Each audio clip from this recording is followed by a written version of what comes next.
We're here to communicate something very solemn. Our nature is in a desperate situation.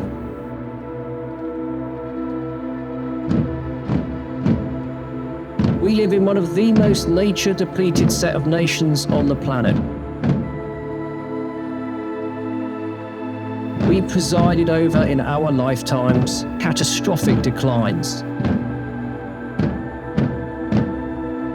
Our mission here is to strike fear into our own hearts. What we are presiding over is a mass extermination event because we are perpetrating it. Do we really want to preside over a real funeral for nature?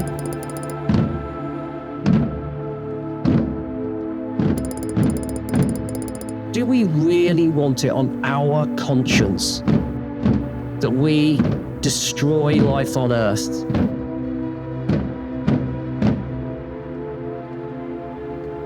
I don't think we do.